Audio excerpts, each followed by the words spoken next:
Thank you very much for coming to this particular workshop. My name is Daniel Rukare. I'm one of the professors at Hult International Business School. Happy to have you guys here. Let me say this from the onset. Please feel free to engage, stop, have a discussion, because that is how we raise the level of articulation, and also you're able to get something out of this session. So that is who I am. I'll hand over to Liliana, who will introduce herself, and then we'll take it on from there. Hello, everyone. I'm very happy to be here finally, after so long being in person and being able to interact. I think that's something which all missed.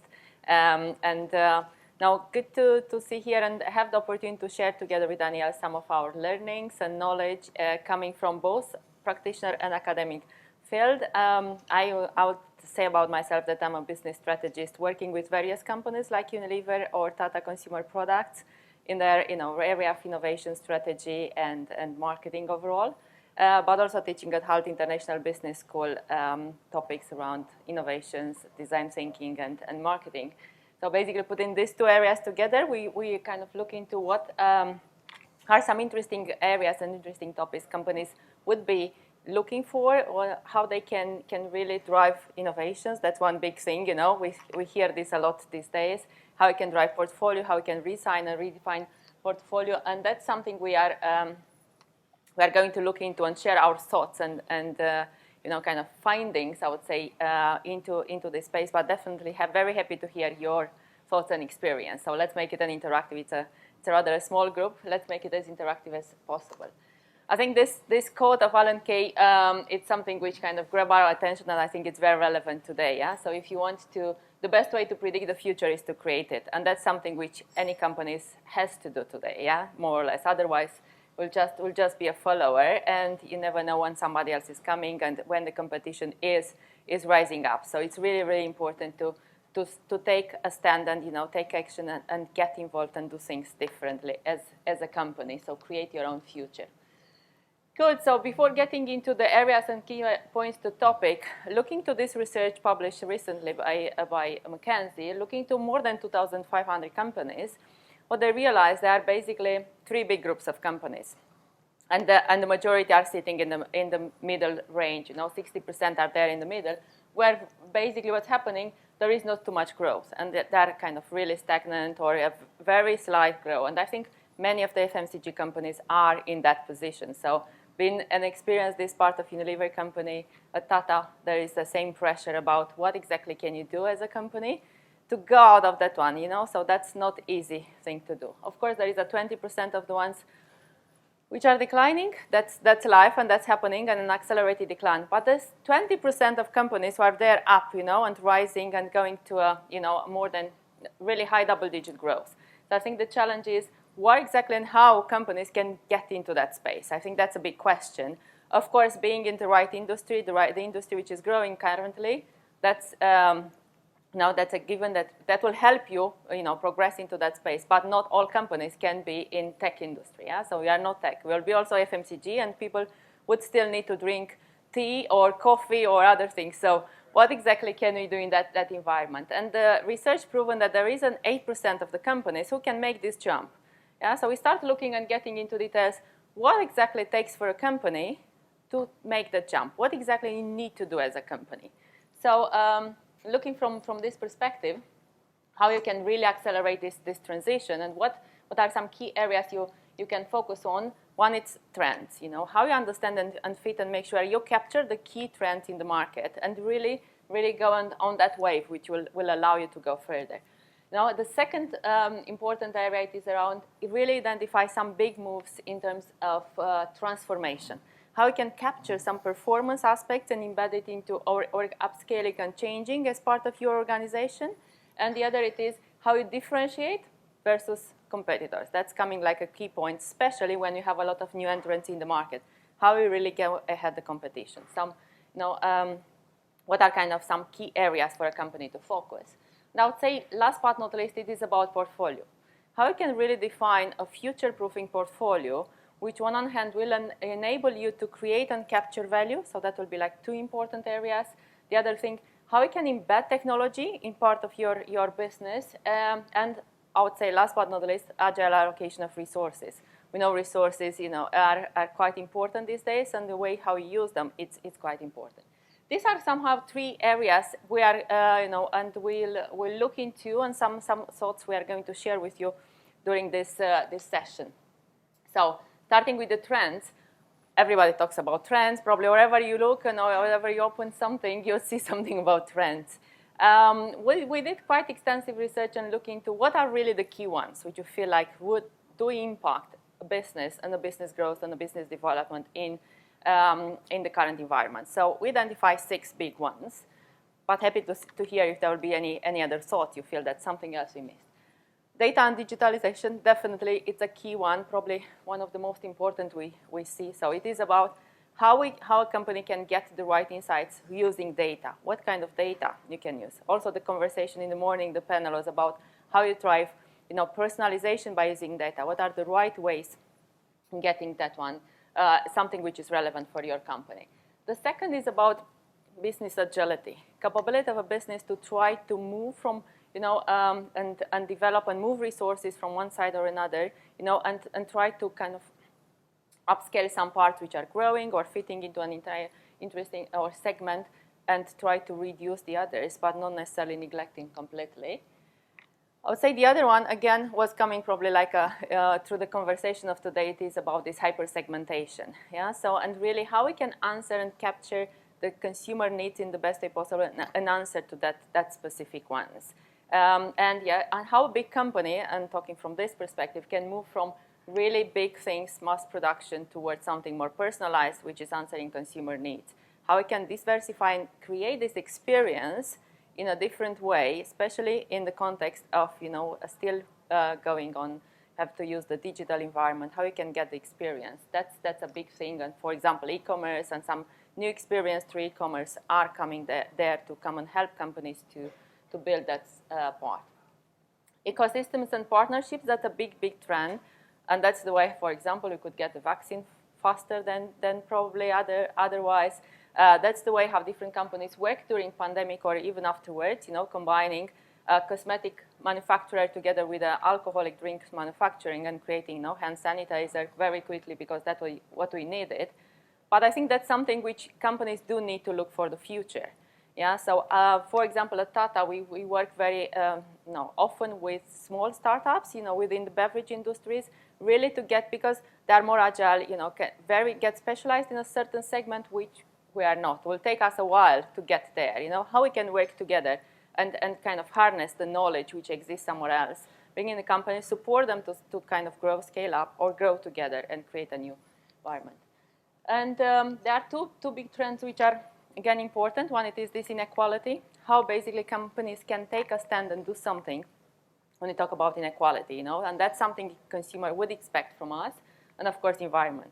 We hear this topic around us very, very often about sustainability, what companies can do, how we can act, what exactly can, how we can interfere to reduce, climate change and all the other aspects. Trends, big part, how we can capture this one.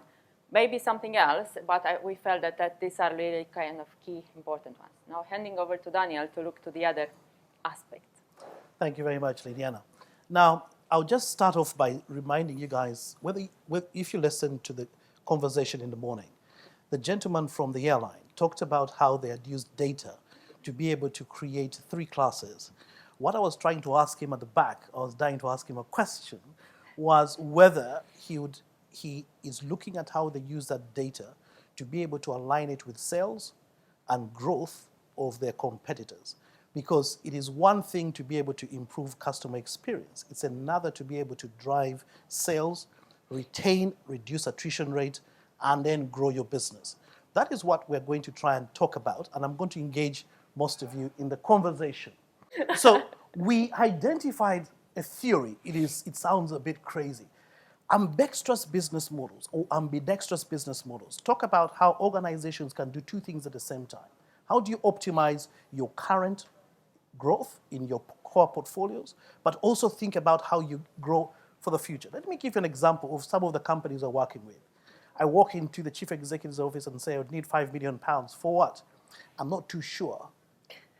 What is it going to achieve? I'm not too sure. How long is that conversation going to last? 2 seconds, get out of my office. And that is the problem about how to balance what we call core growth in your current portfolio, but also think about how you're going to grow what the future looks like. Remember, Liliana at the beginning told you about Alan Kay. Create your future.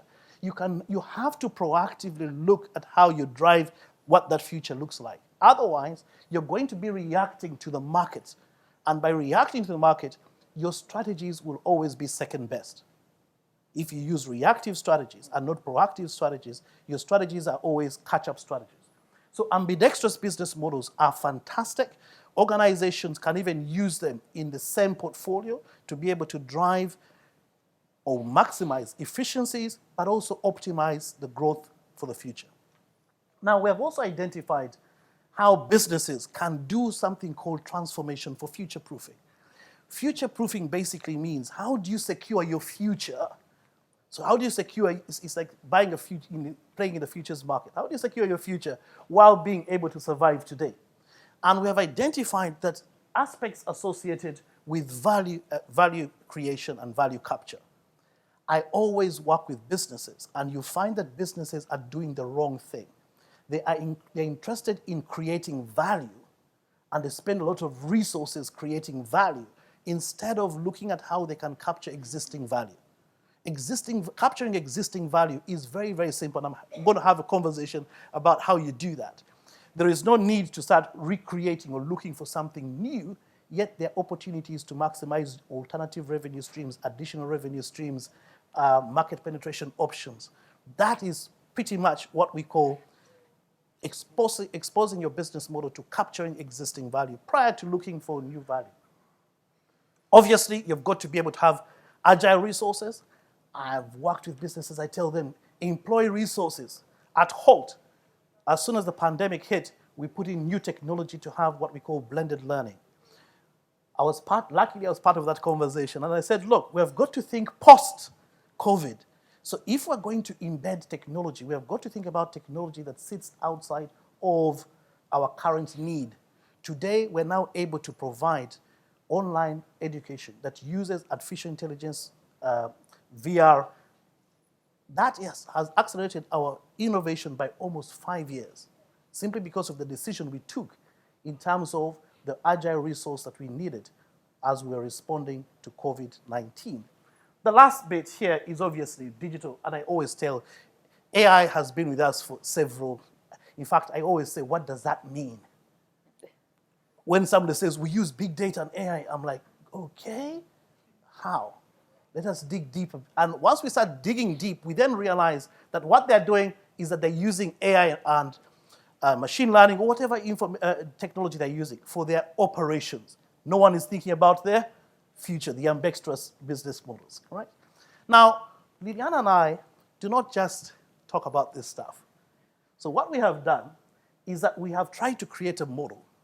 And this model, feel free to give us feedback, correct? And the feedback can be as harsh as possible.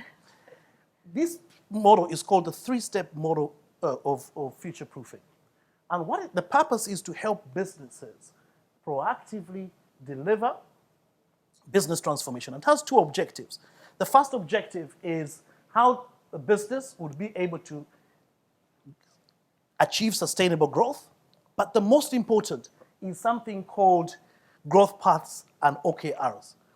There's something that most organizations, how many of you, just by show of hands, how many of you have Kpis in your company? Now, let me just spend a second talk about Kpis. Kpis are one of the biggest hindrances to innovation and growth. Some of you are about to throw your shoes at me. A KPI is a settled number between your supervisor, your boss, and you. Your boss is trying to push that number high, you're trying to bring it down. Then you get to a compromised figure that the boss doesn't believe in it, and you don't believe in it, because no one believes that KPI number. But all of us try to meet that KPI number. We have evidence that by setting something called audacious goals, an audacious goal by definition is something that you cannot achieve. Teams are able to drive innovation and exceed the KPI number that they were actually hemorrhaging and negotiating with their bosses. This has been done by companies like Alphabet, X, that's been done by a few other companies that I cannot mention because we are currently working with them, but they have a certain red can and they're headquartered somewhere in the US. I think some of you might have picked up on which company that is. So the model is very simple. We look at two variables, value and performance. We look at how we can try and optimize that core value. And we say, at that point, try and optimize as much as possible. Create efficiencies, squeeze as much margins, become as efficient as you can. Then we say there's a space called this incremental aspect. You can move into these incremental aspects. Brand extension, product extension, you can start moving into them. The reason you're going there incrementally is to avoid risk of being too aggressive in your innovation strategy. However, there's a third aspect, and that third aspect is where we talk about radical value. That radical value has got to do build what we call antifragility. Antifragility basically means that your business model can flourish when there are negative forces in the market. COVID-19, the cost of capital goes up, liquidity is down the drain. Your business model is still able to survive the aspects of the market. Now, we recognize that there might be a move from number one, which is optimizing your core value, straight on to radical value. Now, this is our model, and because of time, we have used a qualitative representation of it. I could have used a quantitative representation of this using data, figures, statistics. So I'll be able to hopefully have you guys give us some feedback on that and see how it works. So the question is going to be, how do we continuously utilize resources? I always say that resources have got to be versatile. Speak to the different types of resources that your organization might have. You might have to leverage what we call disintermediation, shortening the distance between point A and point Z in your organizational chain. But you've also got to be able to build those transition strategies. How do you move from point 1 to point 3 on our particular model? With that, I will show one or two examples. There is an example of, prior to working for Hult, I worked for 3 logistics companies, UPS, TNT, and DHL. You can clearly see that UPS in 1995 was a product and service-oriented company. In 2005, they moved to solutions, customer solutions. And in 2018, they are a personalized experience. That's what they're providing as a solution. DHL is doing it. In fact, one of the biggest partners of the NHS is DHL today. And for me, when I was working for DHL, our biggest revenue contributor was an aeroplane route from Congo to Antwerp. I will not speak about what we were carrying, but we were carrying legitimate products, correct? Mm-hmm. That was, and there are several other examples of that we can tap into. I'll hand over to Liliana to carry on and give you some more examples. Yeah, maybe another example I can give you from Tata portfolio. So our biggest brand here in UK is Tetley brand. Yeah, so probably most of you being here had a cup of Tetley, which is very much anchored in black tea. What is happening in this segment in the market is declining double digit, and it is happening for 5 years and continue to happen, all the time. Of course, then the question is, what else? What's the future? What can you do? How we can diversify this brand, because it's still the core of your business, counts for 85% of the business. So what can be done, because looking to the data, the market would not change. Yeah, so definitely will not happen, and people who left drinking and are not drinking tea today will come back and start drinking as of tomorrow the same cup of tea that they had it. Plus, it's rather a boring category. So you have the tea bag since ever, like 50, 60 years been launched. Okay, we moved from a square to a round one. That was the biggest innovation, some time back. But that's rather it. Of course, the idea was, what else can we do? How we can look to other categories? What it is the normal and immediate step you can do? Talking about what it is the next adjacent category you can look into, and of course we identify some other segments within the tea still growing, like all these fruit and herbals, wellness, and this kind of things, which look like very, very interesting and next step to do. But then we look into what else. Can you stretch the brand and go to something else, other kind of drinks? Yeah, probably not too much. It is a British tea anchored in the tradition, so you cannot really do this. Hence, we look into what else and how we can extend our portfolio, and we add and launched last year during pandemic another brand called Good Earth. So really coming and allowing us to experience a little bit more, going beyond tea also to some other kind of beverages, and really start to, and that kind of stretch, if you think to the model we just said, or has the core in tea, but also is going to other drinks like kombucha, like some natural energy, really taking some ingredients which exist, very unknown, tapping and bringing into the market, and allowed us to start building our what we call future core portfolio. So, the building and adding something else and bring this incremental value. Yeah, so extending slowly and helping this core of the business to extend in something else which makes sense, adjacent for one brand, but also looking into how we can bring other brands. And we didn't go to bring, I don't know, something which is in a completely different category, in personal care or whatever, something else which doesn't make sense and is not linked with what our expertise is. We start from tea and start extending in other areas. So basically, that's exactly the point. How we can diversify and start and bring something in some adjacent categories to really support the growth and extend and do not stretch your business too much, so allowing it to go and start growing and extend it. And here probably another example is the iPhone, and what Apple done. So extend it and enter in and brought a new way to communicate, a new way, and really transform the communication industry. But they done it by using some resources. We talked at the beginning, big trend about creating ecosystems. Some resources, shared resources. When we talk about some of the equipment existing in the phone, but they create this personalization through the apps to whatever it is, and you can get, which is very specific to an iPhone.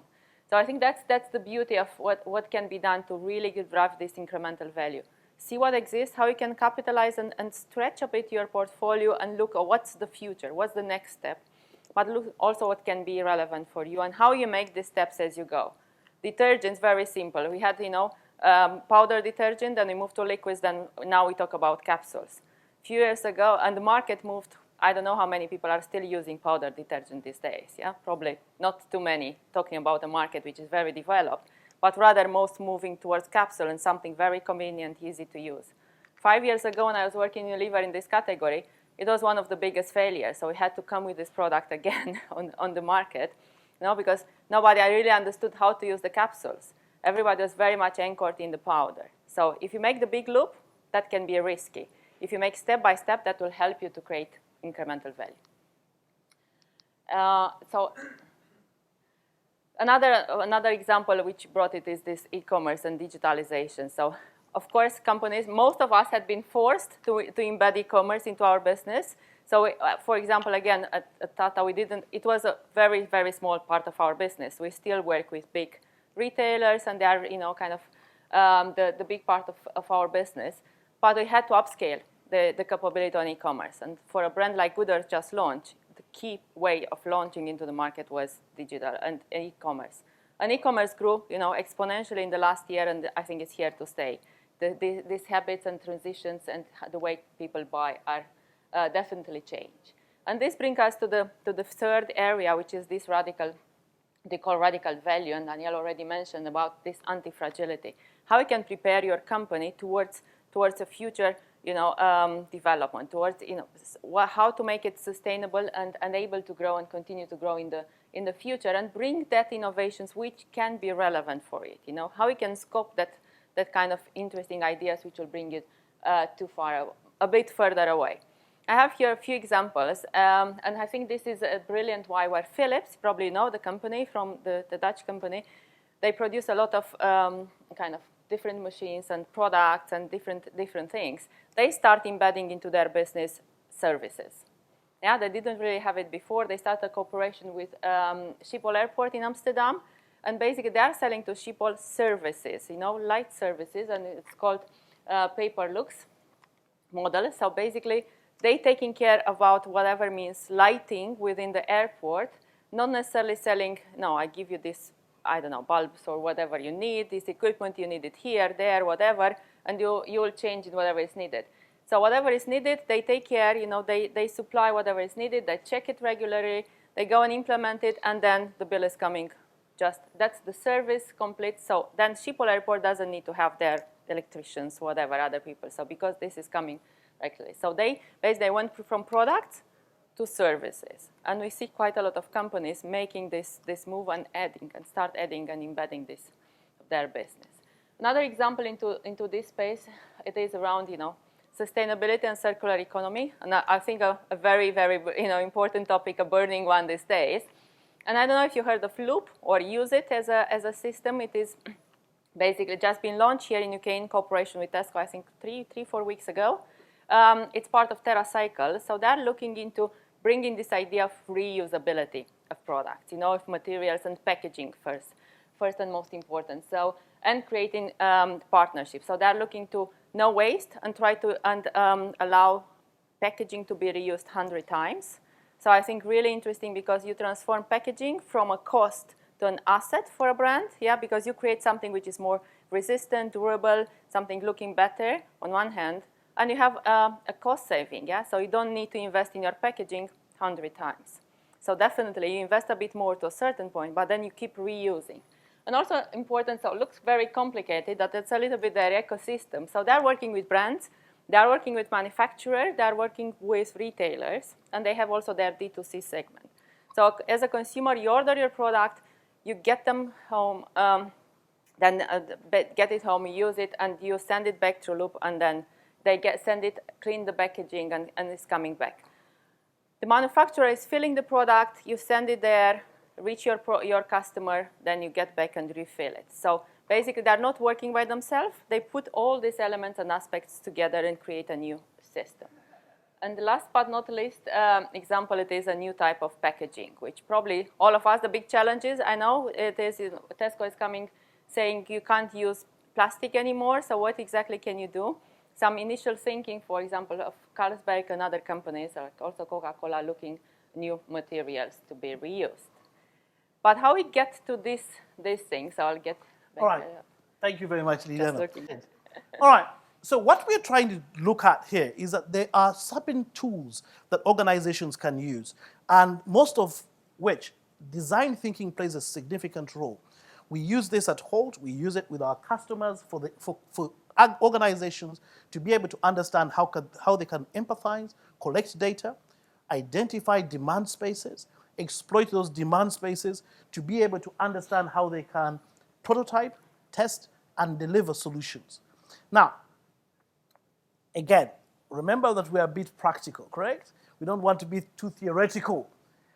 Here, I'm going to show you guys a simple tool that most teams can use to be able to drive meaningful innovations or value identification and capture or deliver value within their portfolios. The design thinking framework allows you to identify specific challenges that you have. You could put that at point A. That could mean declining portfolios, margins, thresholds. It doesn't matter what it is that you're doing. You use data. Remember we talked about data? We use data. And that could be primary data, secondary data. So you go and collect data that allows for you to be able to get insights into this particular challenge. That then leads us on to what we refer to as building themes and clusters. It allows us to be able to start having insights based on that data, both primary and secondary, in order for us to then have insights. That will then lead us to finding some opportunity areas, and then we'll have this area of how might we deal with X, how might we deal with Y, what would it look like? That leads us on to the next step of ideation. That ideation step allows us to be able to start getting our first ideas. And those first ideas emerge having reframed the problem. Let me just use, for illustration purposes, the best example that everybody will remember. Imagine that the biggest problem of the organization here is that Daniel needs to lose weight. Most of you might think it's because of my eating habits. And that is the data that you might start collecting. What you might then find out is that the problem that Daniel has in terms of his weight is actually time. So now the solution you're looking for is no longer Daniel's weight. It is how do we create more time for Daniel to be able to have healthy meals. So now the reframed challenge is no longer Daniel's weight, it is time. And that is an interesting proposition in business because now organizations and teams are realizing that actually what we need to fix is not what we thought the problem is. It is this reframed aspect. That allows us to be able to prototype. You can prototype a strategy. You can prototype a product. You can prototype a process. You can prototype a framework. You can prototype capabilities that are required within your organization. Prototype has moved away from product. In fact, I now believe very strongly that in the next 3 to 5 years, we're not going to have any value that sits in product. We're going to move to other areas. We have seen emergence and data that shows value that sits in something called the theory of the experience economy. Experience, experience, experience. In other words, companies will be giving out their products and being able to monetize in different areas. Now, as we conclude, this framework is fantastic. There are different tools that can help organizations work with them. So you could use Miro or whatever platforms that you have. We want to conclude by giving you guys a few takeaways. One, the ability for you guys to be able to identify mechanisms to optimize your core. Please, your core cannot be determined by one matrix. Most organizations use a single matrix of revenue contribution or margin contributions. I always say, think about brand equity. Think about areas that you could exploit that are not being exploited. I've just worked with a few months ago, we were working with AstraZeneca and how AstraZeneca sold off one of their portfolios. Let me not give more detail on that. One of their portfolios to a company called Aspen for $700 million US dollars. That was a portfolio that was not performing really well. However, Aspen was looking to get market inroads into Europe. So what was the best way to do it? It was to acquire, and AstraZeneca was willing to sell their division because they were able to still manufacture and distribute on behalf of Aspen for the next 5 to 7 years. Number two, build transition capabilities. Absolutely vital. In fact, I believe that transition capabilities are more important than the strategy you develop. Do you have those capabilities to move to where you want to get to? The third is move and identify those incremental opportunities where there's value and do so in order to mitigate your risks. And the fourth, obviously, is disruptive capabilities. With that, I'd like to say thank you very much for listening to us. Those are our emails. As you can see, I'm 24 years old from that picture.